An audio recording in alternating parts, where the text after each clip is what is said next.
Yang ditanyakan di soal pertanyaannya adalah apakah ada perbedaan dalam variasi? Ya, adakah perbedaan antara variasi NYSE dan Nasdaq? Bahasanya seperti ini, berarti ini menunjukkan menggunakan yang mana nih hipotesisnya?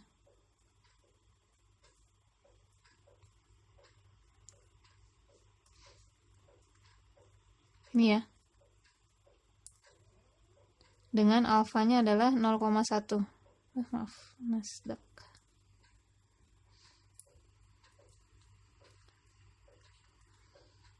Nah, karena ditanya ada perbedaan atau tidak, berarti hipotesisnya pakai yang mana? Apakah yang two tails, apa yang one tail, kiri atau kanan?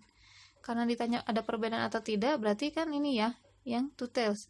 Kalau sama dengan berarti tidak ada perbedaan kan? Kalau tidak sama dengan berarti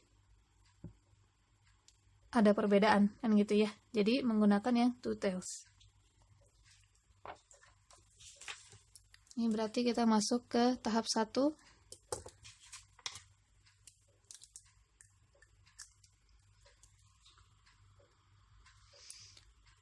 H0-nya berarti yang sama dengan yang two tails ya. Variansi 1 sama dengan variansi 2 dan H1-nya tidak sama dengan. Gitu ya. Ini kita perjelas bahwa dia dua arah. Ini definisi memperjelas saja ya, mendefinisikan maksud dari H1 dua arah sehingga nanti daerah penolakannya ada FL dan ada F tabel yang harus kita cari. Ini sebagai contoh biar kita mau mencari semuanya ya. Cara mencari FL dan cara mencari F tabel ini dicontohkan dalam satu soal ini. Jadi nanti kalau ada soal yang kurang dari saja berarti carinya FL saja. Kalau ada soal yang lebih besar saja ya, H1-nya lebih besar berarti carinya yang F tabel saja. Gitu ya. Di sini diberikan contoh yang dua-duanya. Baik, kemudian tahap 2. Karena dua arah kita punya alfanya 0,1 berarti karena dua arah berarti kita gunakannya alfa per 2 yaitu 0,05. Berarti menggunakan tabel yang tadi dijadikan contoh ya. Karena kalau tabel F itu beda tabel beda alfa ya, beda alfa beda tabel. Baik, kemudian yang ketiga statistik uji. Statistik ujinya menggunakan rumus ini. Statistik uji F sama dengan S1 kuadrat dibagi S2 kuadrat. Tadi saya sampaikan di video yang awal-awal bahwa harus konsisten. Mana yang dianggap kelompok 1, mana yang dianggap kelompok 2 ya. Jangan sampai ke bawah di atasnya yang satu ini adalah Nasdaq, di bawahnya yang satu adalah NYSE. Jangan sampai seperti itu ya. Yang penting konsisten. Ini berarti S1-nya. F sama dengan S1 dikuadratkan dibagi S2 kuadrat. S1 adalah standar deviasi kelompok 1. Kelompok 1 standar deviasinya ini 1,3 dikuadratkan. Jangan lupa ya, karena ini masih standar deviasi. Kecuali di sini diketahuinya sudah S kuadrat alias variasi dari sampel gitu ya. Variasi dari sampel berarti kesininya tidak perlu dikuadratkan lagi. Tapi kalau yang ini karena belum dikuadratkan alias dia masih standar deviasi, ya kesininya harus dikuadratkan. S2-nya adalah 1,16 dikuadratkan. Ini dihitung silakan menggunakan bantuan kalkulator. Hasilnya adalah 1,256. Seperti itu ya. Kita sudah dapat tahap 3-nya. Sekarang masuk ke tahap 4, kriteria uji.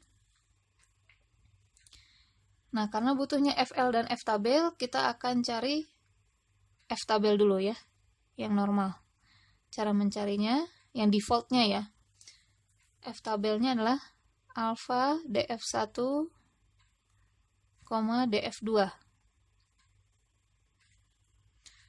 Alfanya adalah 0,05. Ini saya menggunakan tanda titik koma untuk membedakan koma yang di sini ya. 0,5 df1-nya N1 kurangi 1. N1-nya berapa ini? Ya, saya tulis di sini untuk memperjelas. df1 itu sama dengan N1 kurang 1, yaitu 9 kurangi 1 sama dengan 8. Dan df2-nya adalah N2 kurang 1 sama dengan 10 kurangi 1 sama dengan 9. Ini ya. Ini untuk DF2 10 kurang 1. Jadi kita punya di sini 8,9. Nah, ini kita cari di tabel dengan tabel yang alfa 0,05, DF1-nya 8, DF2-nya 9.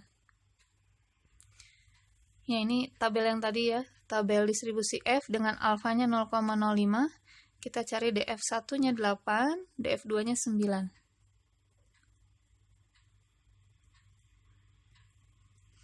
Ini ya, DF1-nya 8, DF2-nya 9. Atau V2 ya. V1-nya 8, V1-nya 8, V2-nya 9. Ini berarti 3,23. Ya, 3,23. Kita pindahkan ke sini. 3,23. Ini F tabelnya ya. Kemudian untuk berarti menentukan daerah penolakannya nanti ya, kita cari dulu FL-nya sekarang. FL-nya adalah dibalik nih. Ini sebenarnya bukan alfa ya, lebih tepatnya alfa per 2 ya, karena kita menggunakannya alfa per 2, yaitu 0,05. Baik, nah DF1-nya, ini kita tukar sama DF2. Jadi di sininya DF2 dulu, yang di sini adalah DF1. Seperti itu. Berarti di sini alfa per 2-nya tetap sama ya, 0,05. DF2-nya kan 9,8. Berarti kita cari di tabel 0,05 masih sama alfanya dengan numeratornya 9, denominatornya 8. Jadi yang ininya 9, yang sebelah sini 8. Ini ya. Nah, berarti yang ini 3,39. Ya, 3,39. Oh, mohon maaf, ini harusnya 1 per ya. 3,39-nya kita pindahkan dulu. Ini ya, mohon maaf, ini bukan langsung sama dengan, tapi 1 per.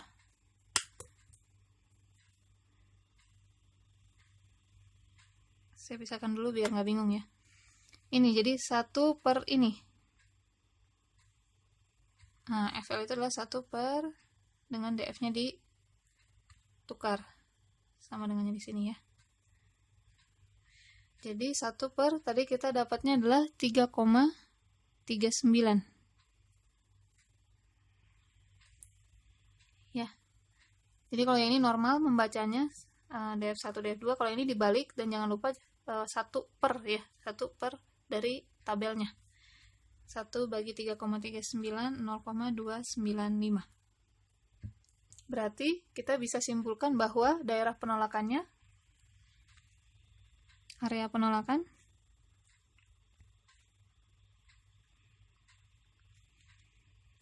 adalah F-nya lebih dari F tabel kan? Ini ya. F lebih dari F tabelnya yaitu 3,23, dan yang kurang darinya F kurang dari FL. FL-nya adalah ini 0,295. Bisa kita lihat bahwa nilainya positif semua ya. Jadi untuk uji F ini memang tidak akan ada nilai yang negatifnya. Baik, ini area penolakan. Kalau digambarkan,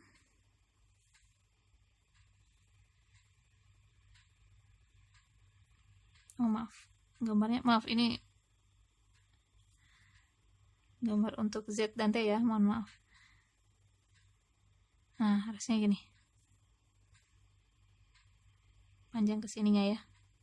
Nah, ini baru kurva distribusi F. Ini salah ya garisnya. Baik, berarti FL-nya itu yang di sini nih. Ini daerah penolakan yang 0,295 ke kiri, itu adalah daerah penolakan. Dan yang di kanannya adalah 3,23 ke kanan, itu adalah daerah penolakan juga. Sekarang kita perhatikan, 1,256 itu ada di mana? Apakah yang diarsir atau bukan? Ini yang diarsir, saya kasih keterangan bahwa ini adalah kondisi di mana H0-nya ditolak. Ini wilayah penolakan ya, atau langsung saya tulis H0 ditolak. Sedangkan yang di sini yang H0 diterima. 1,256 kita lihat ada di sini ternyata. Anggaplah di sini ya, 1,256. Dia ada di daerah penerimaan. Berarti yang tahapan kelima kesimpulannya H0 diterima karena masuk ke daerah penolakan. Si poin 3 ini, si statistik ujinya ya. H0 diterima. Berarti kita tulis H0 itu isinya apa? Yaitu sehingga H0-nya kita tulis kembali yang ini. Tidak ada perbedaan. Kalau secara bahasa, tidak ada perbedaan variasi antara NYSE dan Nasdaq.